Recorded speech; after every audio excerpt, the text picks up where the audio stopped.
I'm Anthony Maricola, Manager of Adult Services and Programming at New Canaan Library, and I hope you're all doing very well this evening. Tonight we have Professor Ernesto R. Acevedo-Muñoz with us. He will be speaking about his book, West Side Story as Cinema, The Making and Impact of an American Masterpiece. Now I'd like to introduce our speaker. Ernesto R. Acevedo-Muñoz is a professor of cinema studies and chair of the Department of Cinema Studies and Moving Image Arts at the University of Colorado Boulder. He is a film historian whose works and publications have ranged from the cinemas of Spain and Latin America to Hollywood film genres, to the work of directors Luis Buñuel, Pedro Almodóvar, Alfred Hitchcock, and Stanley Kubrick.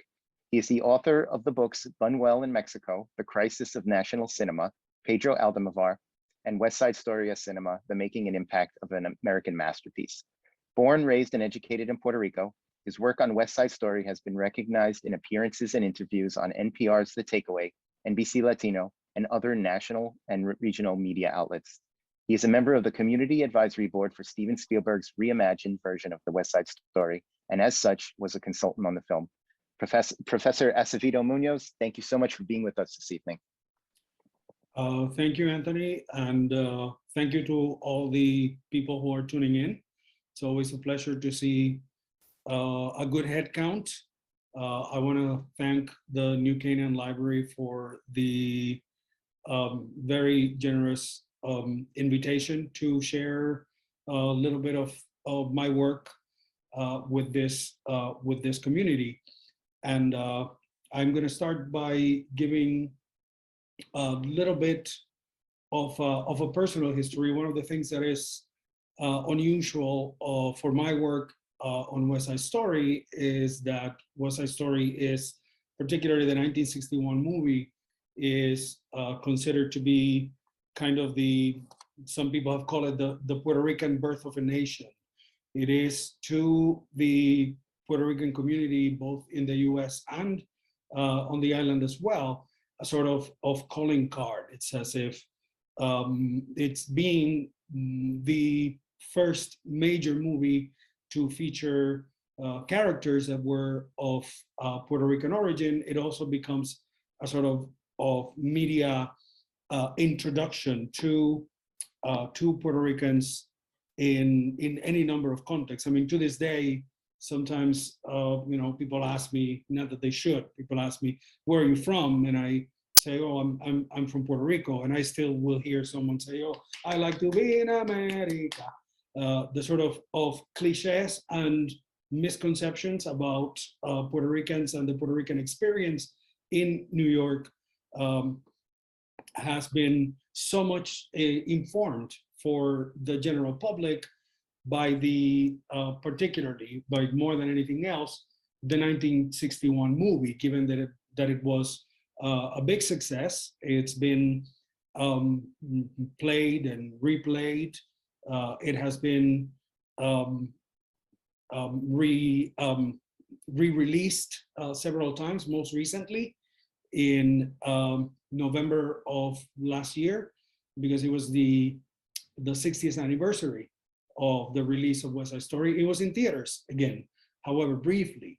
And of course, we have the context of two major versions of West Side Story that have been released since 2020, including the Ivo Van Hove Broadway revival, which closed on March 13th of 2020, but was a new visit, a reinvention, and yet another reinvention of West Side Story.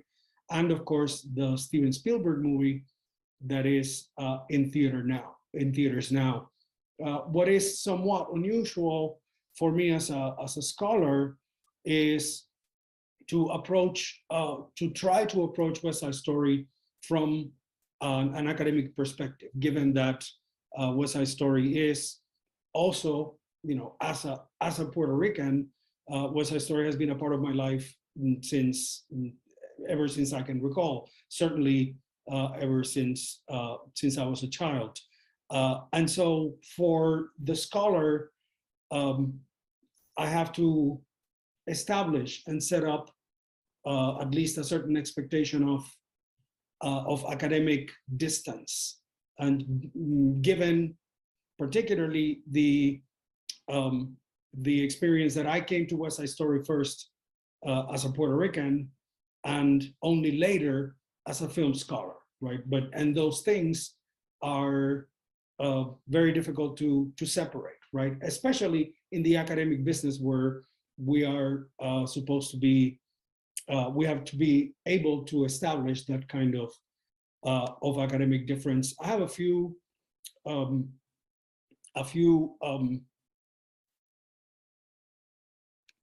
slides, a few PowerPoint slides to help guide the conversation. I'm looking forward to some questions a little later. I'll be able to talk some about the Steven Spielberg remake. As Anthony mentioned, I was a member of the Community Advisory Board, which was an advisory and consulting group that was put together by the production. But I also have a non-disclosure agreement. So of course the movie's out. Anybody who's wanted to see it could have seen it by now. There are some things that I'm not allowed to talk about, but I will certainly take questions and then see what can I or what can't I do. And maybe someone can confirm if you can see my slides. I also wonder, I'm hoping you can see my face. Do we have a slideshow on, Anthony, can you tell me? Yeah, looks good. Well, not as good as my face, but yes, okay, we can see it, great. Whoops, sorry, I'm trying to get away from someone. Again, I call this introduction to the process, mostly to the process of the book and my findings on West Side Story. My West Side story. I've given different versions of this, of these thoughts in different contexts. I do want to say from the beginning, when I heard from Ms. Blantz of the library staff that I was going to be invited to the new Canaan library, and you can start throwing rotten tomatoes now if you want to, but everything I know about West Side Story is from Rick Moody's novel, The Ice Storm, which I think is a fabulous piece of contemporary American literature. And then of course the beautiful, absolutely beautiful movie directed by Ang Lee that came out in '97 or so, and that creates a very interesting portrait. So I was very curious. I had wished that in another time and age, we could have done this in person, and I hope to drop by one day in person and say hello to the people at the library when the moment comes. Hopefully, I won't, put my foot in my mouth too much. So I was saying that part of the particularities of my history with West Side Story is my introduction to West Side Story as a Puerto Rican, and my eventual, and it took many years, my eventual approach to West Side Story as a film scholar, right? There's a difference between being a fanboy and being a scholar, and in my profession, we have to maintain that particular distance. I'm sure some of you recall from the lyrics of the America song that the words, Puerto Rico, my heart's devotion, let it sink back in the ocean, were the opening lyrics of the 1961 version of the song America, which had already been revised from the 1957 Broadway show, in which the song opened with the lyrics, Puerto Rico, you ugly island. But that was revised even before the 1961 movie was produced, mostly in 1960. For purposes of context, I had a somewhat privileged understanding. And I mean, my parents were school teachers. We weren't privileged in terms of money or status, but my father was a drama teacher, a high school drama teacher. And so we had access to theater, school and regional theater. We had access to films. We were big movie fans. My father rest in peace, taught me to love the movies from a very young age. I remember in November of 1977, my father took me and my brother out of school so that we could drive an hour to the big town to see a movie called Close Encounters of the Third Kind. That's how important movies were to us. My father would take us out of school to go see a movie. And the house was full of music. We listened to mostly classical music and opera. My father was very much enamored, and I learned to love music. And to this day, I buy season tickets for Opera Colorado. I go to the beautiful town of Central City, Colorado, to see opera. So music was always part of our background, and perhaps not coincidentally, right? Steven Spielberg has mentioned himself how the album to West Side Story, to the 1957 Broadway show, was one of the few records that played sort of constantly in his house. And though we had opera, we had classical music, and we had access to, and we went to movies and theater. Eventually, the 1961 score, the record for the 1961 movie, also became quite an integral part of our household soundscape. It was one of the we learned to play records in the turntable at a very early age, and West Side Story was one of those that we would play over and over again. By the time I saw the movie some years later, I'd never seen the movie as a child, probably until I was 11 or 12.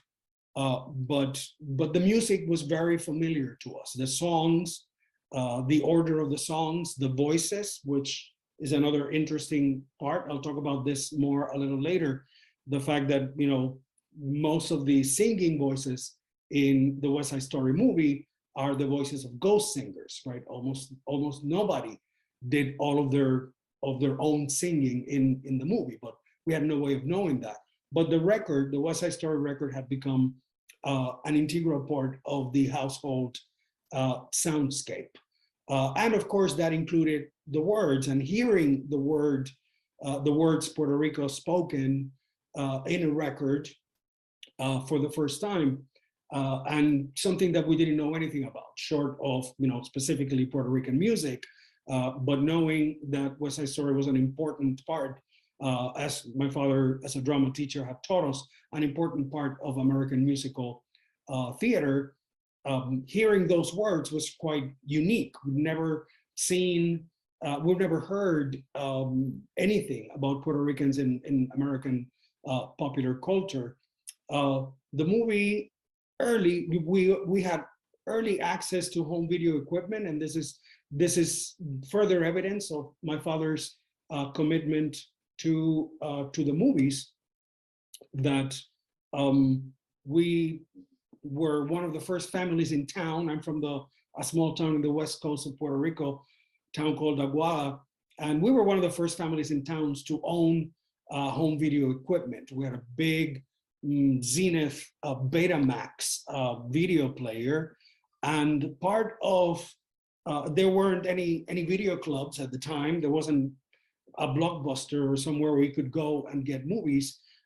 So what we had was a sort of invented video club, where if you bought 2 or 3 movies and they became part of the club's pool, and then we exchanged movies with other people.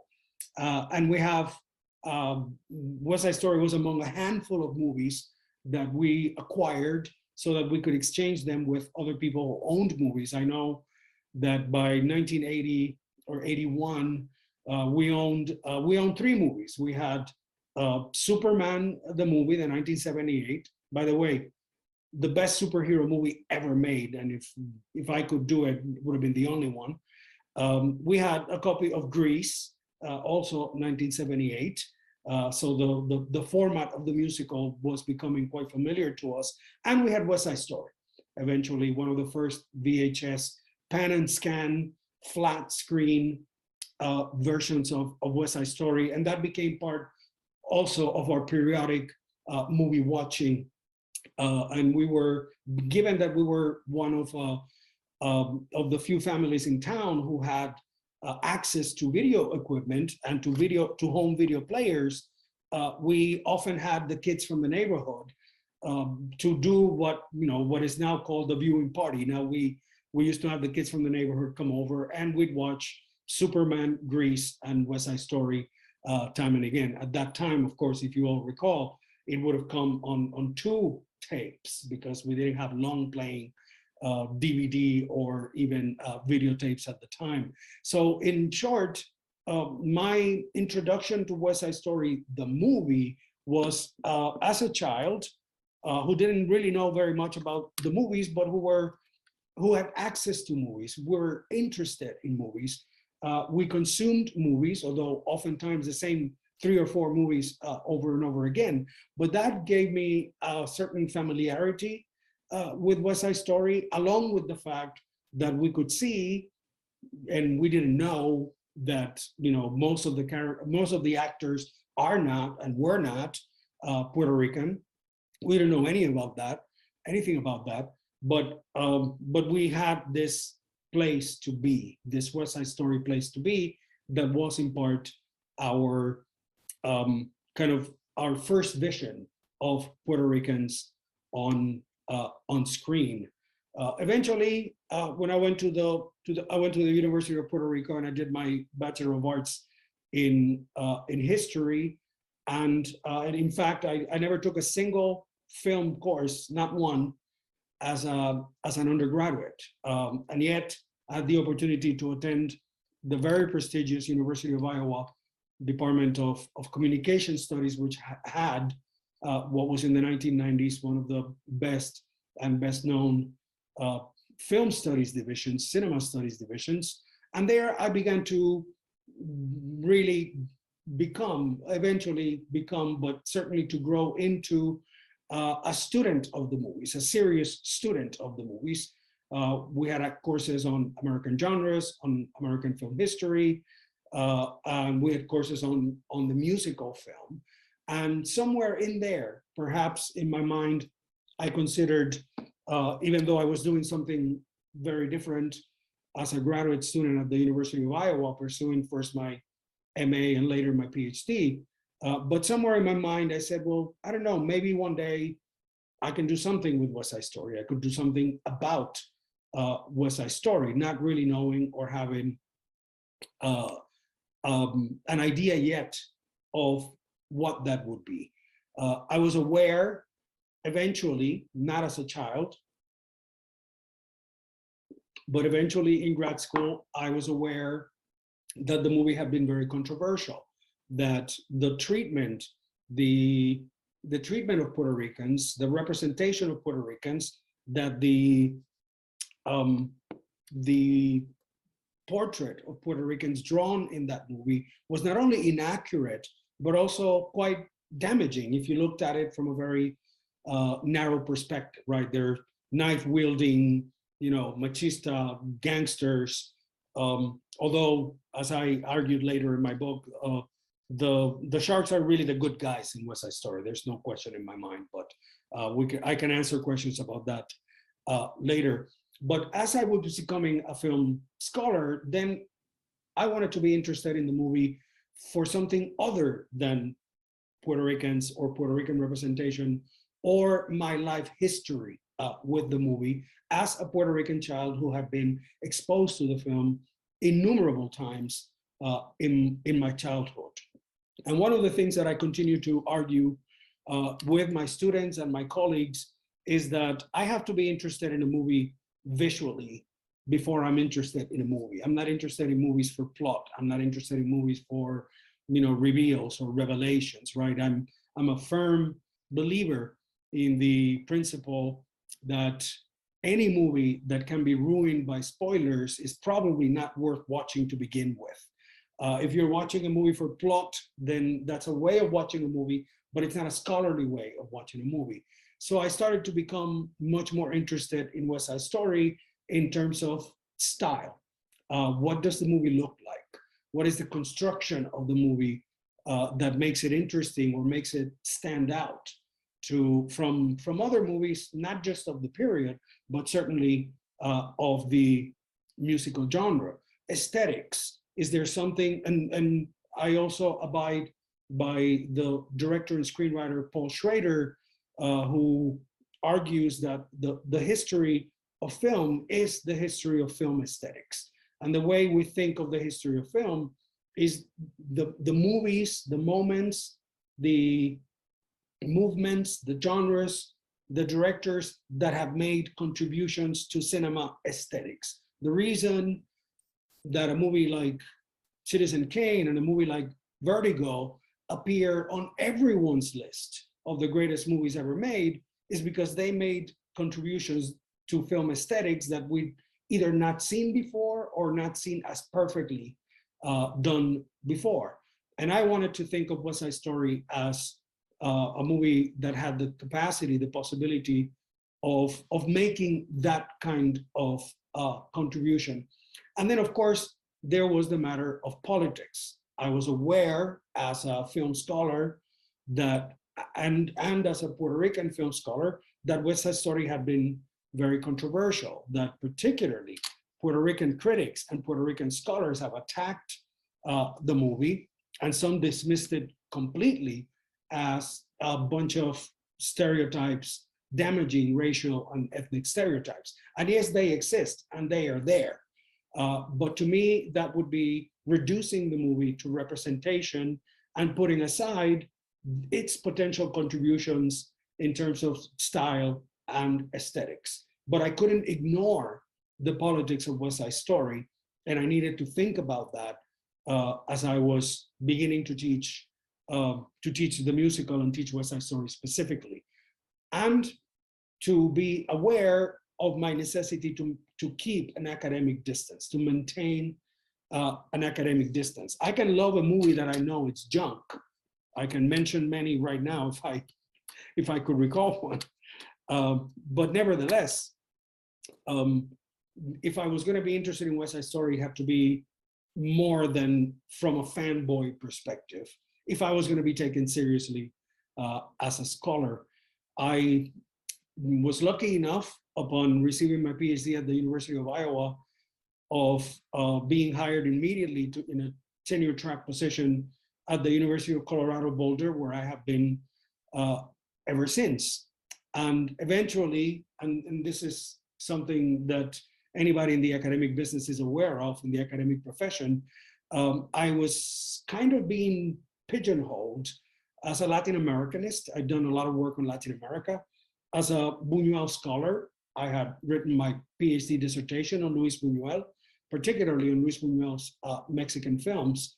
But once I rose through the academic ranks at the University of Colorado and published my first 2 books, I was awarded tenure, and I was on my way to the promotion to full professor when I decided maybe this is the time where I can do something about West Side Story. I had been teaching here at the University of Colorado a course called the Hollywood Musical since about 2005. Just about since the year I got tenure, I started teaching this course on the Hollywood Musical. And I made West Side Story a kind of anchor of that course, in a way, getting through the history of the genre up to West Side Story, introducing or arguing that West Side Story was a turning point in the history of the genre, and then continuing on to more contemporary movies. And I paid very close attention, as I always do, to students' reactions, to students' questions, to why they wanted to know, why can't Tony and Maria live happily ever after like all the other couples in the Hollywood musical canon? What is it? Why is this movie so visually striking? And of course, the visual style of the movie was one of the things that I really wanted my students to see as something different. And also understanding West Side Story as the term that we use in academia as a revisionist film, right? We know of revisionist history, where we go back and look at the official histories and kind of say, here's where the official history is wrong about this or that. Of course, I always mention to my classes a book called Lies My Teacher Told Me, which is essentially an expose of gross misappropriations of American history in the educational system. And in genre studies, we think of revisionist movies as the ones that fit the stylistic and the formal conventions of a particular genre, but do something else, either politically or otherwise, right? And we're thinking, I wanted to give my students the opportunity to think of West Side Story as a movie that had, yes, it had a lot of problems, but it had been visually and otherwise way ahead of its time. And it also, stemming from the question from my students, why can't Tony and Maria live happily ever after, were one of the important contributions of West Side Story in terms of revisionism of the genre, is that the classical Hollywood musical teaches us relentlessly that everything is going to be okay, that all conflicts can be solved with music and dancing. Typically, we have manufactured conflicts in the classical musical, right? They're not real conflicts, and particularly the classical musical, as does most of the classical Hollywood canon, typically steers clear of social issues, of social controversy. And West Side Story, stemming from its theater roots, was a movie that did the opposite. And no, everything is not going to be in the end. The real conflict of prejudice, of racial tension, of miscegenation, of an interracial marriage, of an interracial romance, is not going to be resolved by singing and dancing, right? One of the examples I use with my students that is very handy, because everybody knows Greece, is the apparent conflict presented in Greece. Oh, he's a punk, she's a goody two shoes, they'll never get together. Well, no, that is not the case. And we know it from the beginning, we know it to start, that yes, Sandy and Danny are gonna end up together. West Side Story did not resolve that problem, did not resolve that conflict. And thus my sort of division of my course with West Side Story in the middle, to see how after West Side Story, then we could look a little, if not still not too much, at some conflict, a real conflict in the Hollywood musical, even when that might be trivialized. I mean, a good example is Hairspray, right? Where there is a real social conflict in the core of Hairspray, but it is resolved with singing and dancing. And that is not the case in West Side Story. But the Hollywood musical course gave me a lot of the questions that I was going to pursue, that I wanted to see about answering. And it also helped me to bring, to argue for a particular contribution of this movie to the musical genre that would allow me to delve into it from an academic perspective. And yes, given the luxury of tenure, then I was finally able to do something that I really wanted to do as both a scholar and on a personal level, as a Puerto Rican who admired this movie but wanted to understand it better, right? I wrote my first book on Luis Buñuel, my second book on Pedro Almodóvar, both Spanish directors, and my third book on West Side Story, when I had the freedom, in a way, to do whatever I wanted. So I always tell my students, I was married to Luis Buñuel. I had an affair with Pedro Almodóvar, but I was always in love with West Side Story.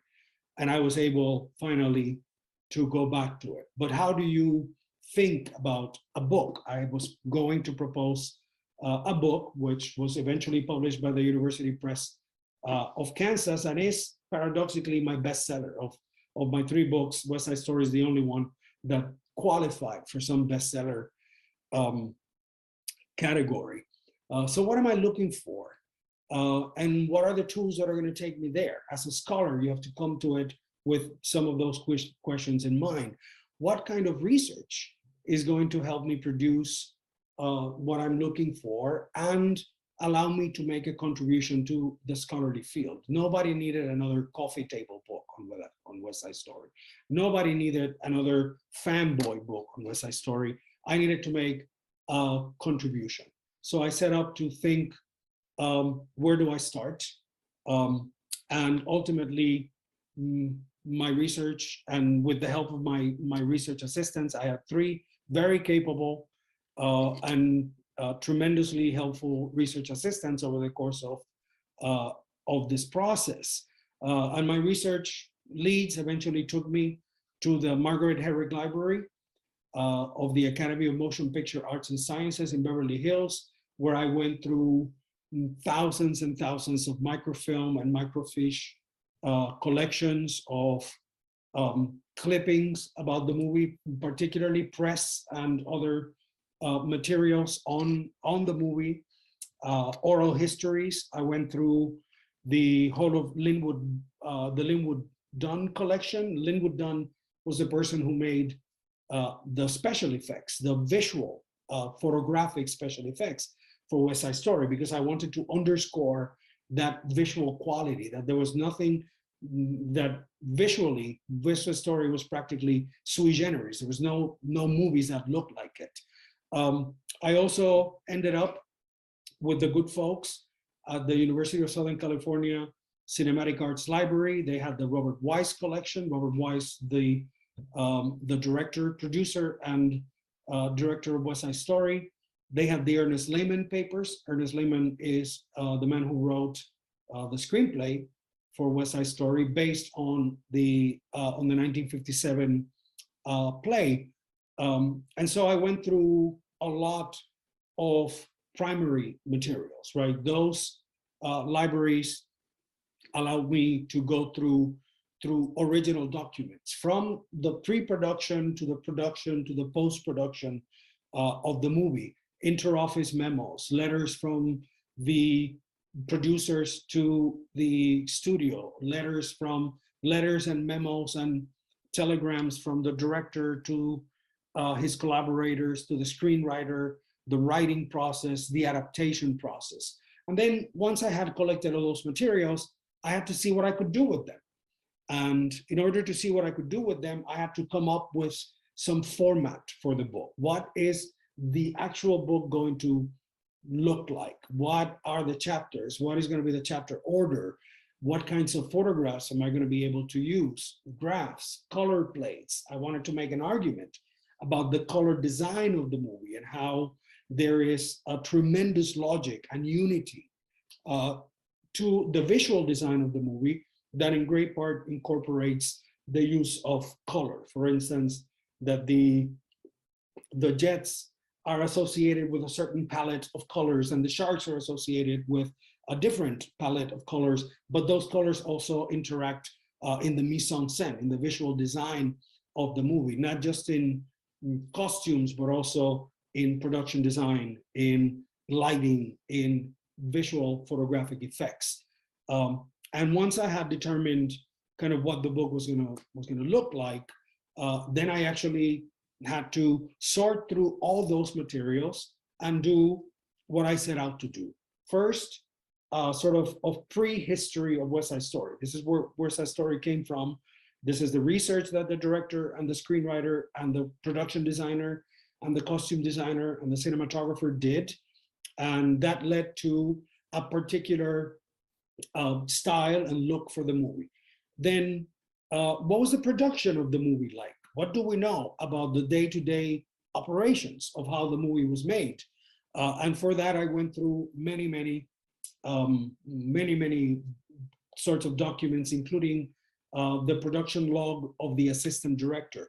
That's how I found out that the co-director, Jerome Robbins, had been fired only about 1/3 of the way into production, although they share director credit. And Robert Wise, the top name director, was very gracious. He never said, he never came out with this information that I directed 2/3 of the movie. Why is this guy getting so much credit?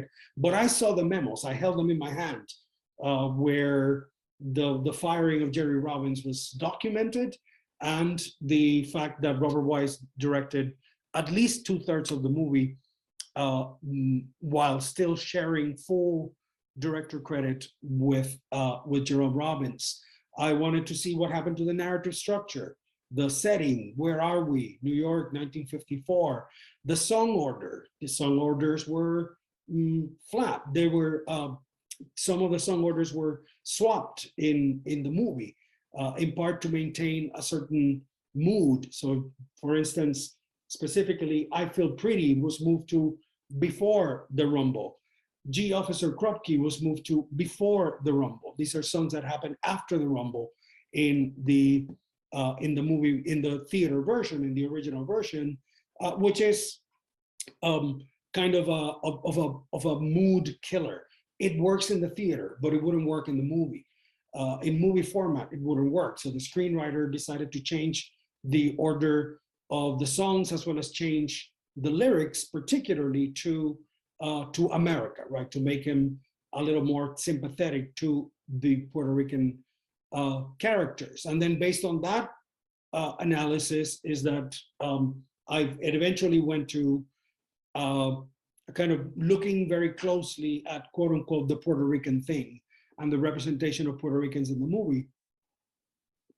And even though most of the only Puerto Rican in the principal cast is Rita Moreno, the characters are still sort of playing Puerto Rican. So I had to see in what ways, what contribution they made, and end up concluding that the Puerto Ricans are the heroes. I mean, the most violent scene in the movie, to me, without a doubt, is the Jet's sexual assault on Anita. When she comes out and tells them, you know, Bernardo was right. This experience that we're having as immigrants is terrible. Among other things too, I went through casting calls, through casting notes, to Leonard Bernstein's reworking of some of his own music, and the question of ghost singers, which is something that would have been undisclosed. Generally, even though it was a common practice in the Hollywood musical, ghost singers never got credit. These are the people who actually did the singing that we hear in the movie, right? We know Marnie Nixon sang for Natalie Wood, although Natalie Wood did not know that Marnie Nixon was going to sing for them. She's recorded her songs. They were just not used in the movie, and she would have walked out if she had known that her voice was not going to be used. That was really important information. Ghost singers, also including Betty Wand, who sang one song for Rita Moreno. She did her singing in America, but not in A Boy Like That. The day that A Boy Like That was going to be recorded, Rita Moreno had a cold. And so one of the standby singers who was sitting on the set was told to step up to the microphone and do the singing. Nobody had planned for that, but the movie was already way behind schedule and over budget. And as a comparison, because everybody knows Singing in the Rain, 1 week into production, Singing in the Rain was a day and a half ahead of schedule. 1 week into production, West Side Story was 2 weeks behind schedule. So, and I can explain a little more of how that works because the math looks to be wrong. But anyway, little by little, I constructed a book that included a history of the movie, a very close scene-by-scene analysis of the movie, sort of post-history of the movie, reception, long runs, box office figures, awards, and ultimately also the Puerto Rican thing. Must we burn West Side Story? Can we defend West Side Story with all its shortcomings and all the things that it inevitably does wrong? And of course, I ended up agreeing that yes, it is. By the way, part of my further work on West Side Story includes an analysis of casting issues. This was published couple of years ago in a book called Hollywood at the Intersection of Race and Identity, where I trace the ways in which Maria is always lighter skinned than Anita, and also that the skin tone distinction also makes for Anita to be sort of typecast as a Latin Spitfire, sexually savvy, sexually active, more seductive. She's the one who does all the dancing. You'll notice that Maria's part does very little dancing in any version of West Side Story. So we have what I call of the history of whiteness, of casting Maria and Anita, typically with Anita being a darker skinned actor. This is true of the Steven Spielberg movie now with Ariana DeBose playing Anita. And also I also wrote and published something about the Glee appropriation of West Side Story, the ways in which the Glee television show sort of raided West Side Story and then took all of the political bite, particularly of the song America, took it out and sort of flattened it for its tween and teen audience who are not interested in politics, or so the producers of Glee assumed.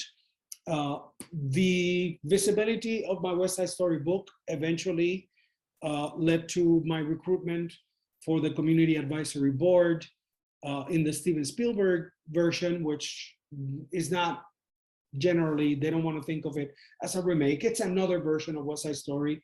It is based on the original 1957 play. It's an adaptation of the play, but they did retain a lot of the revised America lyrics they had been rewritten for the 1961 movie. So yes, the Steven Spielberg version is more a reimagining of West Side Story, but it did adapt and adopt some of the progress, for lack of a better word, that the 1961 movie, on which my book is mostly based, had already accomplished in the 1961. Mostly the changing of the America lyrics, from lyrics that were very demeaning and derogatory to Puerto Ricans and the Puerto Rican experience, to lyrics that sort of turned that into its head. If you recall the controversy form of the song, where the girls are all like, oh, we love America, we love America. And the boys are saying, well, actually, it's terrible here. So that was all new to the 1961 movie, and the Steven Spielberg reimagining rescued the 1961 lyrics. The Community Advisory Board, of which I was a member, we had meetings, we offered advice, we had early access to marketing materials, we provided feedback on a number of different things. It was a group composed of academics, of scholars, of historians, cultural historians, and most of us from the groups that were represented in West Side Story, particularly Puerto Ricans, LGBTQ, and other sort of marginalized communities that the new movie was going to make more central. And that is visible in the Steven Spielberg movie, that the sharks have more context, they have more history, we know more of who these people are. I gave advice on ADR sessions and some subtitling, although I'm not allowed to say exactly what I did, but until very recently, in fact, I was still working on the movie. And I also had the privilege of being outside of the people working in post-production. There were 11 people in the world who'd seen West Side Story before its premiere, and I was one of them. I went to Sag Harbor, New York in August of 2021 for a private screening of members of the Community Advisory Board. And we also gave feedback that day, although most of that feedback was already too late for it to be incorporated into the movie, but we tried. And little after that, yes, I was invited to the West Side Story premiere at the historic El Capitan Theater in Hollywood. That was December 7th of 2021. I'd never been to a Hollywood premiere in my life. We walked the red carpet. We saw Steven Spielberg. We rubbed elbows with celebrities and got to see for the first time a real audience, of course, a very receptive audience, mostly of people who had worked in the movie, react to the film, right? Which, as we all know, it's been in theaters since December 10th. The question, for instance, of streaming had been answered very early on. West Side Story originally was supposed to be released in December of 2020, and Steven Spielberg postponed the release because he wanted the movie to be in theaters. And yes, eventually, I'm sure sooner than later, it'll be available for streaming, but there was a strong only in theaters expectation. And in fact, I can be done with this if you allow me. And something that continues to be a source of discussion, right? We're tracking box office numbers and how the movie's faring to see how audiences have reacted. Most of the reviews are very good, and I'm just, I'm glad that I was able to participate. If you ask me, I'm morally opposed to the concept of the remake. I knew I couldn't stop it, so I'm glad that they asked me to join and make, however small, a contribution. And so, in one way, yes, West Side Story now more than ever continues to be a really important part of my life. So, I don't know, Anthony. I'm ready to see if somebody wants to talk to me. Sure. Yeah. So we do have a few questions here. So I'll just start as they've come in. It says, West Side Story is a musical, an art form, and it was the 60s. So why not make an entirely new film instead of trying to convert and correct the original West Side Stories? Art forms for many ethnic groups involved errors and misconceptions that aren't fair. A different movie would have made the points without spoiling the art of West Side Story. Yeah, that's a very legitimate comment. It is a question that has been bounced around ever since Amblin Entertainment, Steven Spielberg's production company, announced that their West Side Story was still going to be set in the 1950s, set in the same time frame and sort of general setting of the 1957 play and the 1961 movie. Interestingly, the 2020 Broadway revival really did try to do what the person in the audience, the kind person in the audience is suggesting, reinvented really in a contemporary context.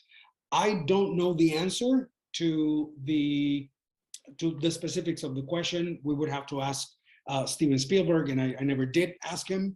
I knew early on what he was going to say, but the interesting thing is that by comparison, right, the Ivo van Hove Broadway revival of 1920 did attempt to do exactly what the audience member is saying. Let's just reinvent it completely, retain the music, emulate some of the dance, which is so characteristic, but still the Ivo van Hove Broadway revival had entirely new choreography, and it was set in a contemporary setting, right? But the decision that the Steven Spielberg West Side Story was going to be aligned more with the context of the original setting had been made long before I joined. But it's a legitimate question. And one, if I was taller, I would have asked Steven Spielberg.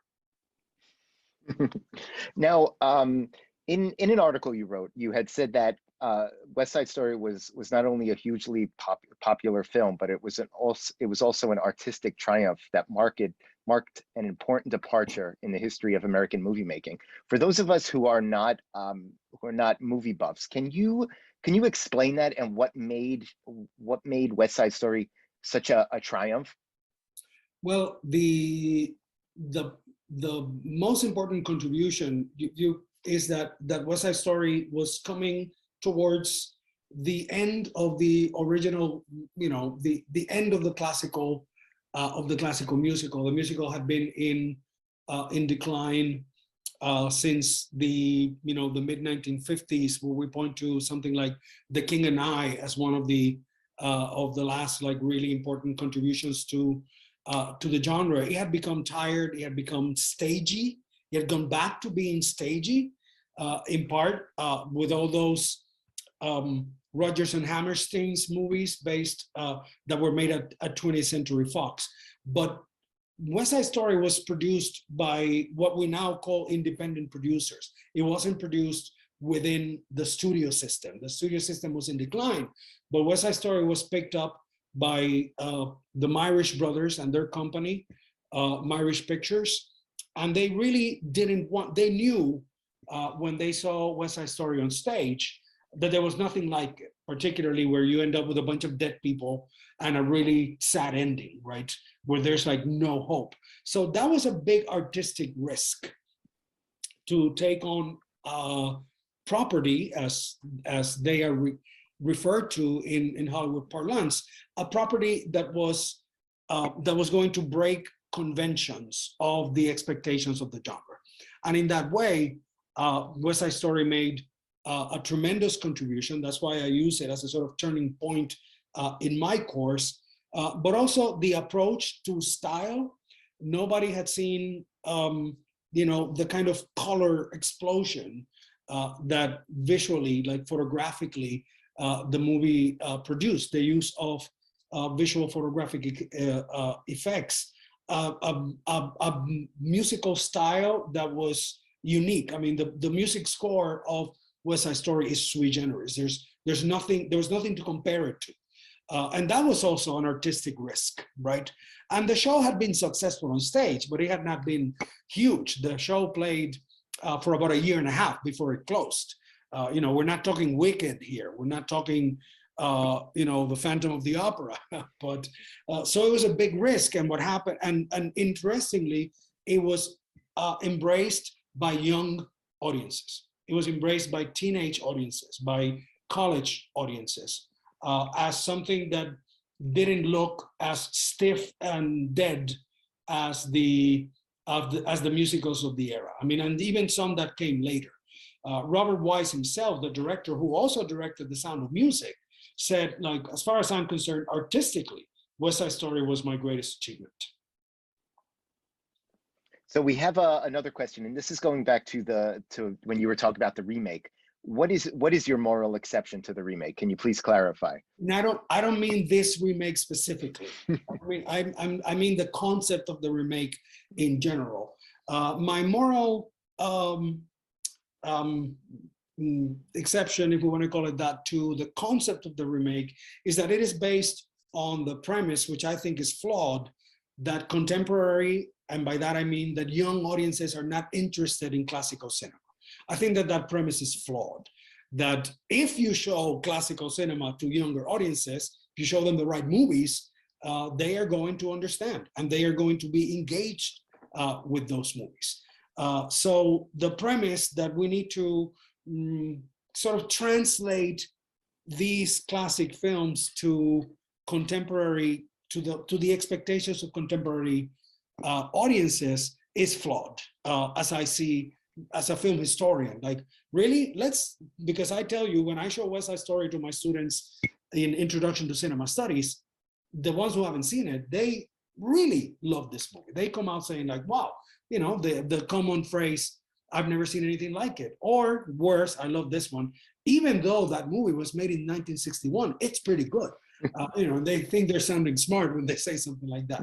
So that's and then there is the thing that in terms of commerce, the box office record of most remakes is pretty bad.